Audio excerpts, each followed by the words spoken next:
지난주 추수감사절에 아내와 세 자녀를 데리고 운전해서 아리조나 장인 장모님 댁에 방문하고 갔다 왔습니다. 다녀왔는데 아무래도 만날 때는 반갑지만 헤어질 때는 떠나는 저희 가정 식구보다 떠나보내는 장인 장모님의 마음이 더 쉽지 않으셨겠다 하는 생각이 듭니다. 그곳에서 한 며칠 보내면서 처남, 제 아내에게는 이제 제 아내가 맏딸이고 그 밑에 이제 남동생, 그 다음에 처제 여동생이 있는데 오늘 좀 잠깐 이 말씀 서론에 처남 형제 지미에 대해서 좀 여러분들에게 나누려고 합니다. 왜냐하면 이 지미 처남 형제가 아마 어릴 때부터 이제 좀 다른 보통 아이들과 달리 다른 증상이 나타나면서 이제 나이가 거의 내년 1월이면 이제 48이 되는데 정신 연령은 좀 어립니다. 아주 순수합니다. 근데 이 처남이 갈 때마다 1년에 한 번 이렇게 땡스기빙 때마다 가는데 저희 가정 식구 교회 어떠냐, 승리장로교 교회 어떠냐 물어보고 또 제 여동생까지도 이제 어떻게 지내냐 물어보고 이렇게 관심이 많은데 근데 놀라운 거는 생일을 다 외워요. 그 요번에 갔더니 James, your dad's birthday is January 18, right? 저희 아버님 1월 18일 생일을 얘기하더라고요. 그래서 how is he doing? 어떻게 지내냐?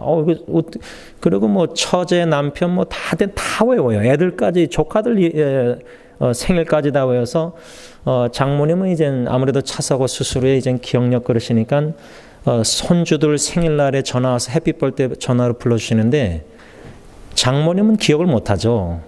근데 보니까 이제 처남이 자기 어머님한테 생일을 알려줘가지고 이제 전화하시는 것 같아요. 그렇죠? 그런데 이 처남이 작년에도 그러고 금년에도 그러고 항상 갈 때마다 똑같이 이렇게 비슷하게 항상 말하는 게 있어요. 저나 처제 남편이나 뭐 다 이렇게 우리 간 사람 뭐라 그러냐면 next year 내년에도 또 오라고 coming again, right? 내년에 또 오죠, 올 거죠. 뭐 이렇게 1년 거를 미리 계획하고 기대해요. 그래서 of course 이제 내년에 또 와야지, 또 봐야지. 그 순수한 어린아이 같은 마음과 목소리로 You're coming next year, come again. 내년에 또 오라고, come again.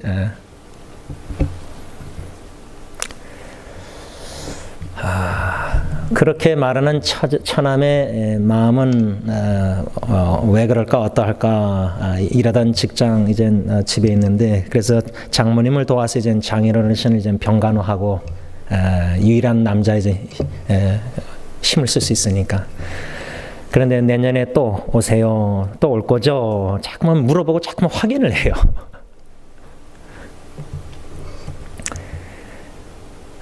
우리가 간절히 기대하고 기다리는 것 무엇인가 이 질문을 던지게 된 겁니다. 처남에게 있어서는 그 형제가 간절히 기대하고 기다리는 것은 이렇게 형제들 식구들이 조카들이 다 와서 뭘 좋아하냐면 막 특별히 뭐 하는 거 좋아하는 거 없어요. 그냥 이번에 가서 같이 제가 처남하고 아이들 다 데리고 처제 아이들까지 이제 영화 보고 영화 보는 거, 팝콘 먹으면서 또 이제 식사하는 거, 식당 가서 그걸 좋아합니다. 우리 처남은 뭐 다른 거 없어요. 뭘 원하겠습니까? 같이 영화 보고 같이 식사하고 우리가 이 땅에 살아가면서 이러한 순수한 어린아이와 같은 동심으로 돌아가서 우리가 어릴 때 막 사탕 누가 어른들이 크리스마스 교회 가면은 뭐 사탕 주고 과자 주고 막 그런 거 좋아했잖아요, 그렇죠? 근데 이제 세상에 오래 살면서 좀 때가 많이 묻어서 세상적인 욕심 탐심 너무나 욕심이 많이 차가지고 어릴 때 순수한 동심 못 먹고 가난하고 힘들 때 기대하고 기다리고 막 주면 너무 기뻐하고 좋아하고 행복해하는 그것을 많이 잃어버리지 않았는가 이런 생각이 듭니다. 저는 처남을 통해서도 배우는 것은 이번에 가서도 처남뿐만 아니라 장인 장모님 나 처제 남편 다 같이 시간 아이들하고 보내면서 아마 죽을 때까지겠지만 제 개인적으로 이번에도 도전받는 것은 사랑, 예수님의 그 이웃 사랑 있지 않습니까? 뭐 이웃이라 그래서 뭐 집 근처 사는 아파트 물론 이웃이지만 제일 가까운 사랑해야 될 이웃이 가족 아닙니까? 친척 아닙니까? 그 가족 사랑을 어떻게 해야 되는가? 뭐 부부 관계나 부자지 관계나 형제자매 관계 사랑하는 거를 배워야 되겠다. 처남처럼 사랑하는 거. 그런 순수한 마음으로 보고 싶고 또 보고 싶고 또 사랑하니까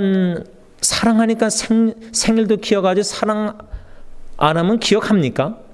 뭐 사랑 안 하면 관심도 없는데 뭐 어떻게 그 이름도 기억 못 하는데 어떻게 생일을 기억합니까? 그 사랑은 배우는 것 같아요. 서로에게도. 사랑하니까 저렇게 생일을 다 외우는구나. 사랑하니까 이름도, 사랑하니까 관심을 갖고, 사랑하니까 기도하고, 처남에게도 이제 기도를 시킬 때가 있어요. 제가 또 조카한테도 기도시키고 예배 드릴 때.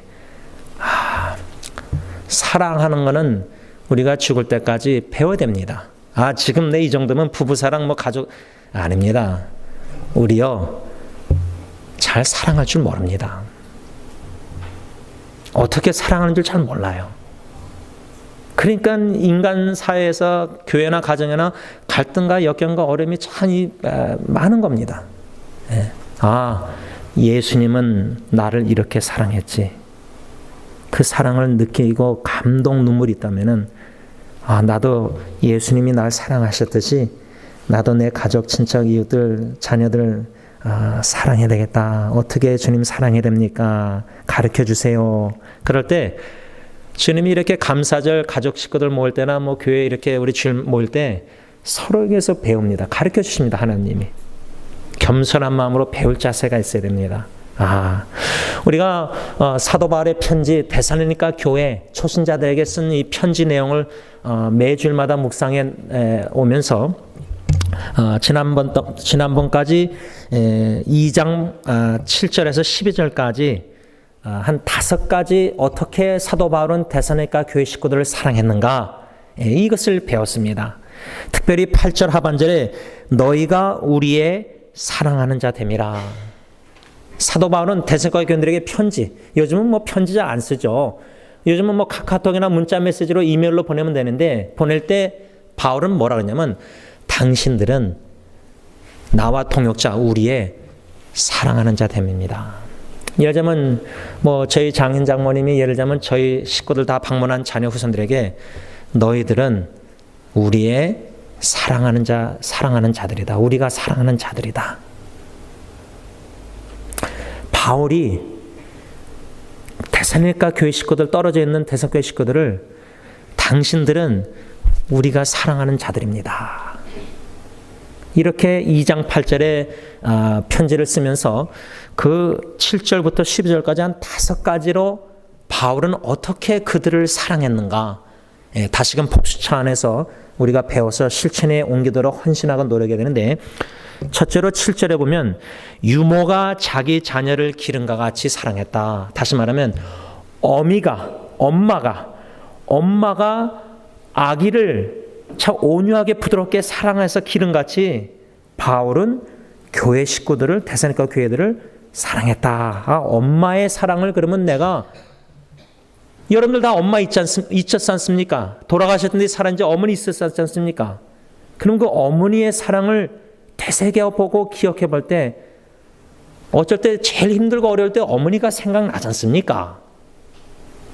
그 사랑을 기억할 때, 그 사랑을 느낄 때, 감사할 때 그 어머니가 나를 예수님의 하나님의 사랑으로 주님의 사랑으로 나를 사랑했듯이 나도 조금이나마 그 깨달은 사랑 내 자녀에게 내 교회 식구에게 내 이웃 형제자매에게 그 사랑을 실천에 옮겨야 되겠다. 둘째로 바울은 데살로니가 교회 식구들을 어떻게 사랑했느냐. 8절에 보면 하나님의 복음뿐 아니라 바울은 자기 목숨까지도 주기를 기뻐했다 이렇게 써 있습니다. 우리가 금년도 2011년 표가 주는 교회였습니다. 무엇을 주자고 우리가 1년 1월 신년 예배 때 말씀을 전했느냐. 우리가 사랑과 기쁨과 위로를 주는 교회가 되어야 되겠다. 왜 그렇습니까? 기독교 교회 안에도 사랑이 식어져 가고 예수 믿는 가정에도 사랑이 식어져 가고 슬픔이 너무 많고 이 세상에는 또 위로가 필요한 사람들이 너무 많습니다. 그래서 금년도 표로 저는 끝나기를 원치 않습니다. 새 표가 바뀌어도 우리는 주는 교회, 주는 개인, 주는 가정, 주는 기쁨. 사도 바울은 데살로니가 교인들에게 하나님의 복음을 주는 기쁨이 있었을 뿐만 아니라 예수 그리스도를 소개해 주는 기쁨만 있었던 게 아니라 자기 목숨 주는 기쁨. 여러분 어미가 자식 사랑할 때 다 주는 거 너무 기뻐하잖아요. 너무 계속 다 주고 싶어 하잖아요. 너무 줘서 문제죠. 근데 궁극적으로 그렇게 왜 주기를 기뻐하죠? 내 생명까지 주기를 원하고 기뻐할 정도로 내 자식을 사랑하기 때문입니다. 희생의 기쁨입니다. 이기적인 우리의 본능은 주는 거 기뻐하지 않죠. 받는 걸 더 좋아하잖아요. 근데 주는 자가 복되도다. 그 진리의 말씀 실천으로 옮기면서 사도 바울은 자기의 생명까지도 주기를 기뻐한다. 야, 이런 사랑 편지 받으면요. 여러분 이 세상에 남는 게 뭡니까? 결국 주님 안에서 허락하신 만남입니다. 어떤 사모님이 한 2달 동안 동남아시아 이렇게 여기저기 다니시면서 이제 미국으로 돌아올 텐데 페이스북에다 글을 옮겼는데 결론은 만남이다. 하나님이 베푸신 축복은 만남이다. 형제자매가 주님 안에서 만나서 연합하여 동거함이 얼마나 축복이고 기쁨입니까? 사도 바울은 거리상은 멀리 떨어져 있지만 얼굴은 떨어져 있지만 마음은 떨어져 있지 않다. 사랑하는 마음을 항상 그들을 생각하고 관심 사랑하니까 기억하고 기도하면서 사랑을 표현하고 편지를 쓰는데 당신들은 우리의 사랑하는 자 됩니다. 어미가 자식을 기르듯이 나는 당신들을 기르고 사랑하고 또 나는 당신들에게 복음, 하나님의 복음을 주는 기쁨 그것뿐만 아니라 내 생명 목숨까지 주기를 기뻐합니다. 야, 이렇게 자식에게 여러분들 편지 쓰고 눈 감을 수 있겠습니까? 셋째로 사도 바울은 데살로니가 교인들을 어떻게 사랑했느냐? 폐를 끼치지 아니하라고 밤낮으로 일했다. 2장 9절. 부모가 자식에게 폐를 끼치기 좋아하는 부모 없습니다. 저희 장인 장모님 제가 오래전부터 아직도 기억납니다. YMCA 파킹장에서 전화해서 장모님에게 저희 부부가 장인 장모님 모시는 거 소원입니다. 그런데 벌써 수년 동안 일로 안 오세요. 이사 안 오세요. 그 왜 그러시겠습니까? 그 중에 하나가 자녀들에게 폐 끼치기 싫어하는 거 아닙니까? 사도 바울은 데살로니가 교회 식구들에게 자기가 무거운 짐이 돼서 폐를 끼치고 뭐 성경금 재정을 막 돈 받고 그런 막 짐을 주기를 싫어했습니다. 폐를. 그래서 자비량으로 자기도 일을 하면서 이게 부모의 마음 아닙니까? 용돈이라고 벌거져 어머니가 끝까지 건강할 때까지 일하려고 하고 그렇죠? 네 번째로 사도 바울은 어떻게 사랑했느냐? 10절 보니까 거룩하고 옳고 흠없이 너희들 앞에서 나는 행했다. 이렇게 쓰는 거 보면은 본을 보였습니다. 사랑하는 자녀들에게 배우자나 부모 제일 사랑의 좋은 표현 중에 하나가 뭡니까? 예수님을 닮아가는 모습을 본을 가정에서 재현해내는 겁니다. 교회 안에서 거룩하고 교회 안에서 흠없이 이런 게 아니라 가정에서 그렇게 모습을 보여주는 신앙인. 그게 참 예수 믿는 그리스도는 아닙니까? 마지막 5번째로 11절 말씀에 근거해서 사도 바울은 데살로니가 교회 식구들을 어떻게 사랑했느냐? 한 사람 한 사람을 아버지가 자기 자녀에게 하듯 권면하고 위로하며 경계하였다. 제가 아버지로서 가정에서 잘 못하는 것 중에 하나가 명쾌하게 자녀들을 양육을 못해요. 흐지부지하게 자녀들에게 애매모호한 메시지를 제가 전달할 때가 있어요. 이번에 여행하면서 대화를 많이 했는데 저희 집 아이 하나가 아빠는 문제를 회피하는 게 문제 해결 안 된다. 왜 아빠는 문제를 자꾸만 피하냐는 거예요. 아이, 그 직설적으로 얘기하는 아이가 꼭 한 명씩 있어요. 그렇죠? 그러면 참 네 말이 맞다. 뭐 맞는 말이잖아요. 그렇죠?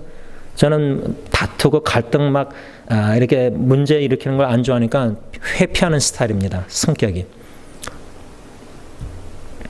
근데 아버지로서 자녀들에게 문제를 직시하고 명쾌한 메시지를 애매모호하게 아니라 성경적인 원리로 분명하게 경계하고 책망할 때는 책망하면서 위로하고 권면, 분명하게 말씀으로 권면하는, 이렇게 아버지처럼 사랑을 못했구나. 그런데 바울은 그렇게 했다. 여러분, 2장 데살로니가전서 2장 7절에서 12절 여기서만 5가지 지금 사도 바울은 어떻게 사랑했는가, 데살로니가 교인들을. 이거를 이미 배운 것을 지금 짧게 여러분들에게 복습 차원에서 저나 여러분들에게 다시금 생각한 겁니다. 어떻습니까? 이 5가지 원리. 과연 내 가정 식구를 바울이 데살로니가 교회에 이렇게 5가지로 사랑했듯이 사랑하고 계십니까? 폐를 끼치지 않는, 본이 되는, 주는 기쁨, 복음뿐만 아니라 예수 복음, 생명까지 주는 그 기쁨, 어머니처럼 또 아버지처럼. 그 말은 어머니가 어머니다워야 되고, 성경 하나님 보시기에 아버지가 아버지답지 못하기 때문에 가정의 불균형과 불화와 화평이 깨지는 경우가 많습니다. 부모가 싸우면요, 자녀들이 딸은 엄마 편, 아들은 아빠 편. 딸은 엄마를 이해하는데 아들은 엄마를 이해 못하고 엄마가 잘못되고 아버지. 그래서 지난주에 인터넷 사용하는데 어느 지체가 이제 부모님과 가정을 끊고 싶다. 근데 자기 오빠는 엄마를 정신병원에 보내야 된다. 그렇게 얘기하더래요. 근데 이 자매는 오빠가 어머니의 마음을 이해 못한다. 여러분, 가정에서 사랑을 부부가 어떻게 할지 모르니까 자꾸만 싸우고 다투고, 그러면 그 불안해서 자녀들이 얼마나 깊은 상처를 입습니까? 그런데 교회에서는 사랑을 잘합니다. 이웃을 잘 섬기고 베풀고 잘 섬깁니다. 여러분, 우리는 하나님 보시기에 그리스도인다운 그리스도인이 돼야 됩니다. 오죽했으면 어느 신학교의 입구에다가 돌벽에다가 사람이 돼야 됩니다. 우리 목사가 되기 전에 사람이 돼야 됩니다. 이런 글이나 설교를 목사님들이 합니까? 우리가 사람답지 못하고, 죄송하지만 짐승보다 못할 때가 많습니다.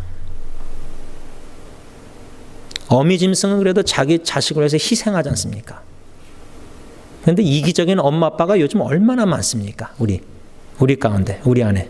우리가 그런 모습이 있지 않습니까? 오늘 본문 데살로니가전서 2장 13절부터 20절, 특별히 19절, 20절 다시 보시기 바랍니다. 2장 19절, 20절 다 같이 읽습니다. 시작. 우리의 소망이나 기쁨이나 자랑의 면류관이 무엇이냐? 그가 강림하실 때에 우리 주 예수 앞에 너희가 아니냐? 너희는 우리의 영광이요 기쁨이니라. 사도 바울이 데살로니가 교회 식구들에게 편지를 써내려가면서 특별히 20절에 너희는 우리의 영광이요 기쁨이니라. 그래서 설교 제목을 당신은 우리의 영광이요 기쁨입니다. 이렇게 설교 제목을 잡았습니다. 여러분, 사도 바울이 데살로니가 교인들에게 왜 이렇게 편지를 썼을까? 너희들은 우리의 영광 기쁨. 그러면 이 질문을 심각하게 우리 각자에게 뭐라고 던져야 되냐면, 나의 기쁨, 나의 영광, 나의 자랑은 무엇인가? 세상 이 땅에 살아가는 동안 교회 식구들 앞에서나 가정이나 이웃들, 친구들, 동료들 뭐 이제 12월달 되면 동문들 막 동창회 하면서 만나면서 자식 자랑하고 싶고 뭐 내가 성공한 사업가라서 뭐 교회는 어쩌고 뭐 자랑 다 이 세상에 그런 자랑 말고요. 헛된 자랑 말고요. 주님 다시 오시는 날 주님 앞에 우리 모두가 서야 되는데 주님 앞에 자랑하고 나의 영광 그 기쁨 주님 앞에 내서 드릴 게 무엇이냐 이 말이에요. 최후는 장례식이 아니라 최후는 주님 앞에 섰을 때 주님 앞에 무엇을 드릴까? 그 드려야 될 것이 바울에게 있어서는 자기의 그 영광, 자랑, 기쁨, 면류관 누구냐? 영원 사람들이었습니다. 그가 복음을 전하고 사랑해서 생명까지 목숨까지 주기를 원해서 밤낮 일하면서 폐를 끼치지 않고 말씀으로 눈물로 양육하고 제자화했던 그 교회 식구들, 그 제자들, 그 일꾼들, 한 영혼들 사람들 그들을 향해서 당신들은 나의 자랑, 면류관, 기쁨 이거는 데살로니가 오늘 본문뿐만 아니라 빌립보서에도 4장 1절도 그렇게 말합니다. 그러니까 바울의 편지를 읽어보면은 그의 포커스 초점은 분명합니다. 그의 사명과 초점은 흐트러짐이 없습니다. 많은 환난과 핍박과 유혹이 있었어도 그의 초점은 예수 그리스도 안에서 자기에게 주신 사명, 그 사명을 감당하면서 한 영혼 사람에게 아버지가 자녀에게든 어미가 자녀에게 하든 그 영혼들에게 복음을 전하고 생명을 주고 그들을 말씀과 기도로 양육하면서 그들을 예수를 닮아가도록 해산하는 고통 속에서 수고하고 눈물 그 모든 초점이 심혈을 기울여 열심을 내서 그 영혼들을 섬길 때 오늘 본문 이 20절 말씀처럼 너희는 나의 영광이요 기쁨입니다. 예수님 앞에서 예수님 앞에 쓸 때에 우리의 기쁨 내가 뭐 승리교회에서 개척 멤버로서 그냥 40년 30년 봉사하면서 이런 뭐 이력서가 아니라 장례식에서 이 고인은 뭐 어느 회장 이사장 이런 세상적인 영광 자랑 쓸데없는 거 말고 장례식에 참여하는 사람들도 압니다. 그 이력서 그렇게 다 해봤자 돌아가신 분 유가족이 누가 와서 해봤자 그게 과연 무슨 자랑이 사람의 영광을 보는 장례식은 하나님의 영광이 나타나지 않는 장례식은 무슨 의미가 있냐 이 말입니다. 하나님의 영광이 드러나야 되는데 목요일날 밤에 금요일날 아침에 떠나기 앞서 목요일날 장인 장모님 휠체어 동그랗게 이제 저희 집 딸 반주하기를 장모님이 원하셔서 이제 예리가 좋으신 하나님 찬양하면서 말씀을 전할 때 금년 한 해 뒤돌아갈 때 무엇이 감사합니까 하면서 조카들부터 제 자녀나 이제 심지어 장인 장모님한테까지 다 여쭤봤는데 장로는 이제 말씀을 못 하시는데도 제가 어떻게 질문했는지 참. 근데 장모님이 이제 이 손주들 너무나 감사합니다. 손주들로 인해서 그러시면서 뭐라고 하냐면 간절한 그 기도, 간절한 할머니의 기도겠죠. 이 모든 손주들이 하나님의 영광을 위해서 살기를 원합니다.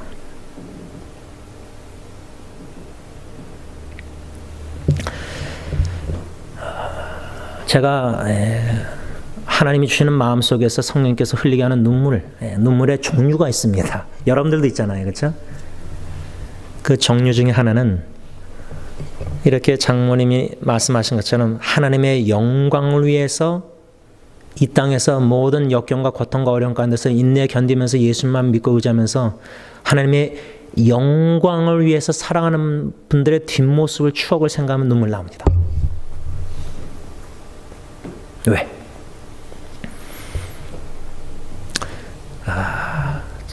저도 사람이니까 이제 그분들이 떠난다고 하면은 잠시 헤어져야 되잖아요. 다시 천국에서 만날 거지만 잠시 헤어진다는 그 자체가 제가 그랬잖아요. 어르신들 방문하고 우린 운전하고 집으로 오면 되는데 떠나는 사람이야 뭐 좀 마음 그렇지만 근데 떠나 보내시는 어른들의 부모의 마음은 오죽하시겠습니까? 그런 잠시 헤어짐이 있습니다. 그것을 미리 생각하고 상상하면은 마음이 뭉클해집니다. 왜? 비록 인간의 육정으로는 헤어짐의 슬픔이 있지만은 그분들이 나의 삶 속에 보여준 하나님의 영광을 위해서 살아가는 그 삶의 아름다운 모습이 추억이 하나님의 은혜로 저에게 주셨기 때문에 신비에 적어주고 마음판에 새겨주고 계시기 때문에 이게 얼마나 축복받았습니까 우리가. 우리 교회 식구들 어르신들 떠나신 분들 한번 되새겨 보시기 바랍니다. 기도하는 시간에 조용히. 하나님이 그분들을 통해서 신앙에 보여주신 아름다운 하나님의 영광의 삶 본의 모습 그것만을 여러분들 기억하시기 바랍니다. 그러면 나도 우리 자녀 후손들 교회 식구들 후손들에게 자녀들에게 젊은 세대들에게 그러한 하나님의 영광을 위해서 살아가는 모습을 보여주다가 떠나야 되지 않겠습니까?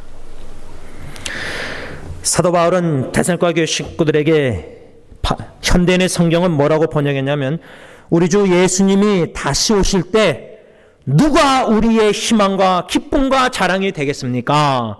여러분이 바로 우리의 자랑이며 기쁨입니다. 여러분, 저와 여러분들이 간절히 기대하며 기다리며 소망하는 것이 무엇입니까? 예수님의 재림입니다. 금년 한 해 다 뒤돌아보기 힘들면은 지난 일주일 추수감사절 보내면서 언젠가는 가족 식구들 사랑하는 부모님 우리가 헤어져야 되지 않습니까? 그거를 미리 생각할 때 마음이 뭉클하고 눈물 나오지 않습니까? 그럴 때 성령님께서 우리 마음에 예수님의 재림에 대한 더 학수고대하는 사모하는 마음을 주십니다. 다시 오시는 예수님. 요한계시록 22장 20절에 예수님께서 주님께서 내가 진실로 속히 오리라. Yes, I am coming quickly. 예, 나는 예수님은 내가 진실로 속히 오겠다. 그랬을 때 사도 요한의 반응은 뭐라 했죠? Amen, come Lord Jesus. 아멘, 주 예수요 어서 오시옵소서. 여러분, 이 사도 요한의 이 반응, 아멘, 예수님 다시 오신다고 하니까 quickly, 아멘, 예, 믿습니다. 다시 오실 줄 믿습니다. 주 예수여 오시옵소서. 이렇게 신앙 고백하실 수 있습니까? 지금 이 순간에 주님 앞에서 마음으로 주님, 좀 생각해 보니까 제가 아직 준비가 안 됐습니다. 어느 성도님이 저에게 가르쳐 주시는 그 충고라학과 교훈은 제가 마음에 새기고 있는데 잘 실천을 못 옮기고 있는데 노력 잘 안 돼요. 그게 뭐냐면 준비성 있는 목회자, 준비. 오늘도 설교 준비. 이젠 연합 구역 예배 갈 때 또 설교 준비. 또 뭐 이렇게 준비하는 거 있지 않습니까? 또 크리스마스 이젠 뱅퀘시 이번에 24일이 주일이라서 이제 23일 토요일 날 6시 하는데 예수님의 탄생을 축하하는 준비 그냥 행사 이벤트로 그냥 한번 타고 끝나는 게 아니라 진짜 마음으로 예수님의 탄생을 축하하는 마음으로 세상적으로 막 크리스마스 선물 쇼핑 이게 아니라 진짜 예수님 초점 탄생하신 분은 예수님인데 예수님 빙자해서 우리가 크리스마스 먹자 놀자 선물 주고 이게 아니지 않습니까? 이런 마음으로 준비하고 실제로 준비하는 제가 준비성이 참 부족한 면을 이젠 여기저기 좀 깨닫고 이제 순종하려고 노력하는데 적어도 승리교회 목회하면서 주님이 저에게 가르쳐 주시는 지원아, 제임스, 너는 이걸 준비하라. 여러분들은 이속해 접니다. 여러분들 저니까 주님의 말씀이 아니라 저 개인 신앙생활이니까 여러분들 동의 안 하셔도 괜찮아요. 주님이 저에게 계속해서 우리 어르신들 장례식 중환자실 호스피스 사역하게 하시면서 참 힘들죠. 제 힘으로 못하니까 그렇게 은혜 가운데서 해왔는데 그때마다 주시는 가르침은 지원아, 제임스, 죽을 준비를 해라. 저는 그겁니다. 제 자신의 장례식을 많이 생각하고 준비하고 더 나아가서는 이제 주님 맞이할 준비를 하는 겁니다. 사도 요한은 아멘 주 예수여 오시옵소서. 주님 맞이할 준비가 돼 있던 사람이었던 것 같습니다. 그런 그리스도인 신앙인이 되고 싶지 않으십니까? 주님 다시 오신다는 말씀을 믿고 알고 아멘 어서 오셔서 준비하는 신앙. 어떻게 우리는 예수님의 맞이할 준비를 해야 되느냐? 간단하게 네 가지로만 생각하려고 합니다. 네 가지인데 첫째는 깨어있으라 이 말입니다. 첫째 교훈은 깨어있으라. 깨어있으라. 여러분 요즘 그 온라인 쇼핑이 엄청나잖아요. 매시 막 백화점들이 문 닫는 이유가 직접 가서 이제 쇼핑 잘 안 합니다. 인터넷으로 그냥 온라인 하면 어떡하죠? UPS, 페더럴 익스프레스 어떡하죠? 박스가 배달이 그냥 앞으로 와요. 집 앞으로. 근데 어떡하죠? 요즘 집 앞에서 박스 도둑질 하는 사람들이 많아요. 그거 도둑질 하니까 그 카메라 설치해가지고 잡더라고요. 저희 집은 카메라 설치 안 했어요. 뭐 훔쳐가는 사람도 없더라고요. 도둑놈이 내가 언제 당신 집에 털 테니까 문 열어놓고 나를 기다리세요. 그럽니까? 도둑놈이? 몰래 우리가 잠든 사이에 아니면 추수감사절 아무도 휴가 어디 놀러 갔을 때. 근데 요즘은 페이스북에다가도 나는 어디 간다고 다 해놓으니까 도둑놈들이 이 사람 집 없구나 그렇게 턴대요. 유명 연예인도 털고 그래요. 예수님의 오심이 도둑처럼 우리가 전혀 예상 밖에 모르고 있을 때, 졸고 있을 때 이러자면 자고 있을 때, 여러분 우리가 자고 있을 때 준비가 안 된 상태에서 예수님 오시면 어떡합니까? 성경 마태복음 25장의 열처녀 비유다 알잖아요. 등과 기름을 같이 준비한 지혜로운 슬기로운 다섯 처녀.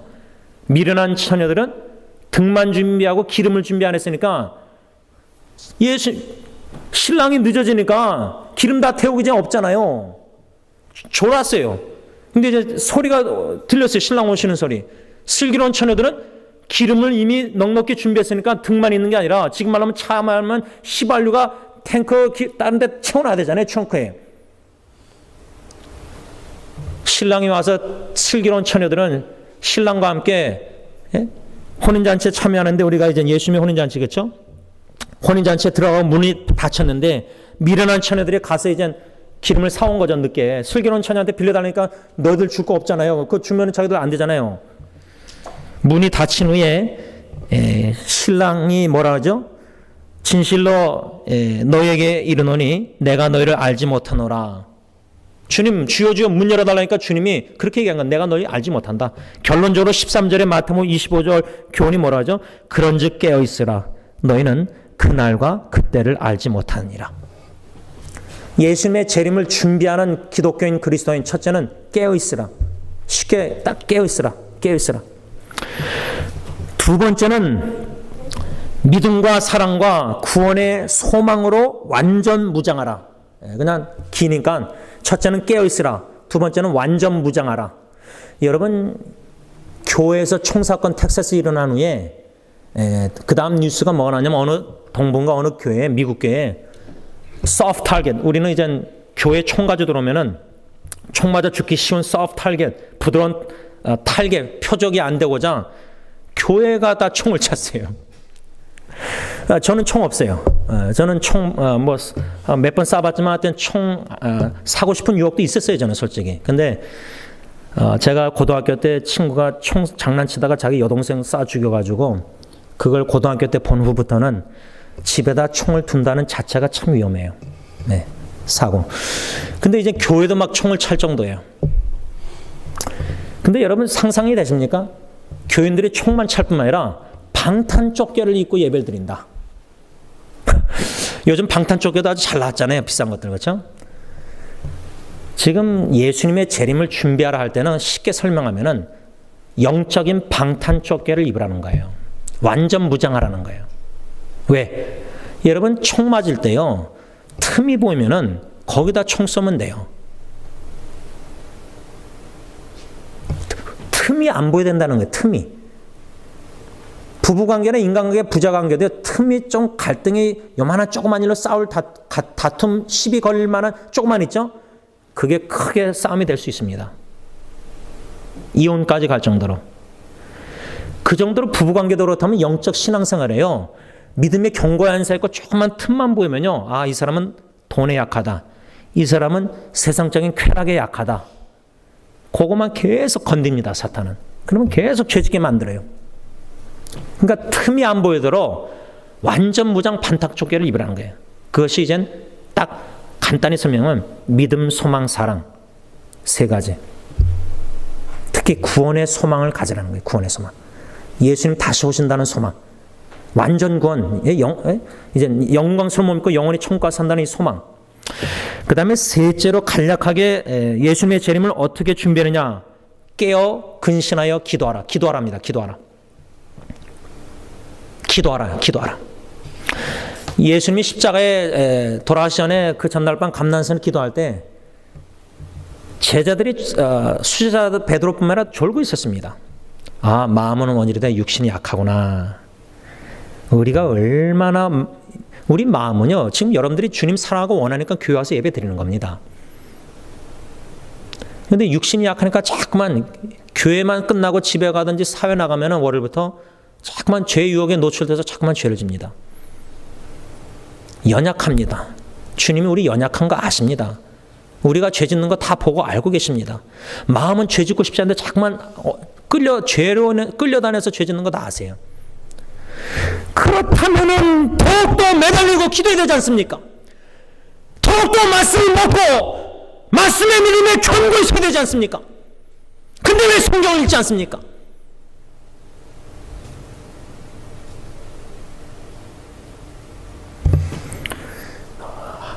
말씀 집회 때 그냥 말씀 은혜 받고 그냥 막 기도해야 할 때 1박 2일 뭐 새벽기도 그냥 가도 끝나, 그게 아니라 신앙의 자세가 그냥 깜빡 짧게 불탔다가 그냥 모닥불이 꺼지는 그런 신앙생활 말고요, 꾸준히 됩니다.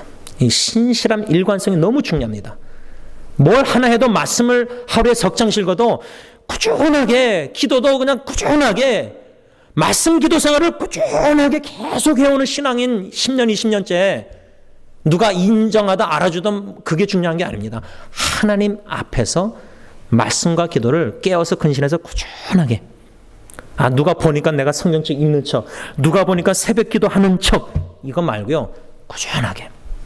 내가 좋아서, 주님과 친밀한 교제가 좋아서, 말씀과 기도하는 게 너무 좋아서, 즐겨서 주님과 친밀한 릴레이션십, 인티메이트 교제를 꾸준하게 즐겨야 됩니다. 누가 뭐라 그러든, 비난하든 욕하든 그게 중요한 거 아니에요.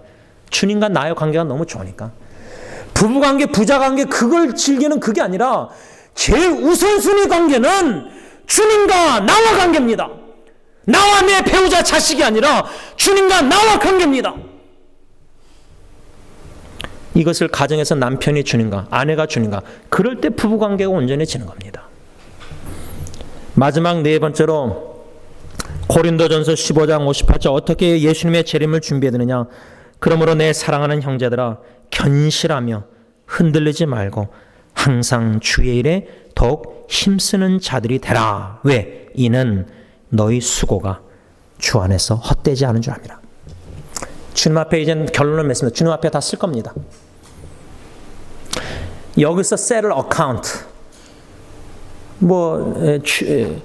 사장님이 종업원에게 뭐 10,000불을 줘서 너 나가서 사업해봐라.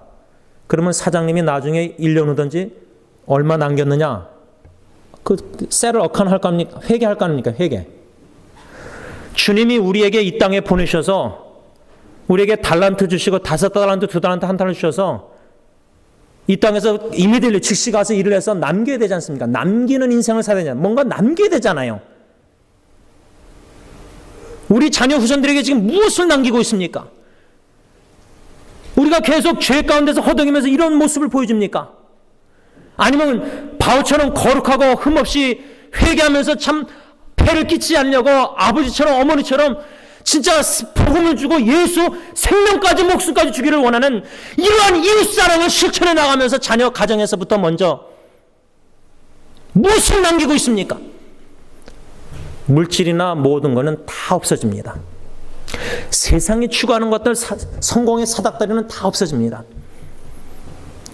주님 앞에 설 때 주님 앞에 맺은 열매 남긴 것을 드리면서 이 땅에 사랑한다는 주님 주신 사명 가운데 이 영혼들 주신 만남들, 이 영혼들을 섬기면서 그리스도의 사랑으로 겸손히 복음을 전하고 말씀을 나누고 기도하고 사랑하고 제자화하고 예수님 닮게하고 뭔가 이런 징검다리 인생을 주님과 그들 영혼들과 하면서 한 영혼을 심혈을 기울여서 투자하고 사랑하고 기도하고 기억하고 마음을 고민하고 아파하고 같이 울고 같이 웃고 한 사람 한 영혼을 아버지의 마음으로 예수의 마음으로 어머니처럼 사랑하면서 섬기고 당신들은 나의 자랑, 주님 앞에 있을 때 나의 자랑은 당신들입니다. 당신들은 나의 기쁨이고 생명의 면류관이고 주님 앞에 드리는 겁니다. 이 수고하는 일을 결코 주님 보시기에 헛되지 않게 주님이 하실 것이기 때문에 예수님의 재림을 학수고대하는 자는 견고하며 흔들리지 말고 이 주님의 일에 항상 더욱 힘쓰는 자들이 되어야 한다, 그 말입니다. 기도하겠습니다. 다시 오시는 주 예수 그리스도를 기다리는 종말론적인 공동체 승리 장로교회 새사역 식구들, 우리가 과연 예수님의 재림을 얼마나, 다시 오심을 얼마나 학수고대하고 있는가? 우리의 마음이 위의 것을 생각해야 되는데 땅의 것을 자꾸만 생각하고 땅의 것에 허덕이면서 땅의 것에 치우쳐서 하루하루 시간을 보낼 때가 너무 많습니다. 억지로라도 의도적으로라도 먼저 떠나신 신앙인들, 부모님들, 선배님들, 교회 식구들 생각할 때 조금이나마 그들을 그리워하는 추억 속에서 우리 마음이 천국에 가 있을 때가 있습니다.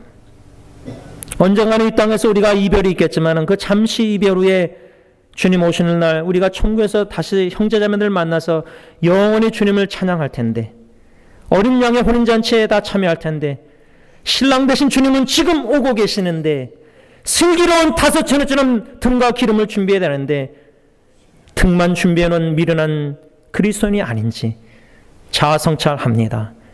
기름을 준비해서 언제 오실지 깨어 근신하여 기도하면서 믿음과 사랑과 소망의 전신이 방탄 쫓게 이 완전 무장하면서 깨어 근신하여 기도하면서 더욱더 주님의 일에 힘쓰는 우리 승리교회 모든 식구들 다 되어서 신랑 되신 예수님 마지막 나팔소리 울려 퍼지고 오실 때에 구름 속으로 끌어올려 주님을 공중에서 영접하며 영원히 주님과 함께 사는 하나님의 자녀들이 다 되게 하여 주시옵소서. 예수님의 이름으로 간절히 기도를 올리옵나이다. 아멘.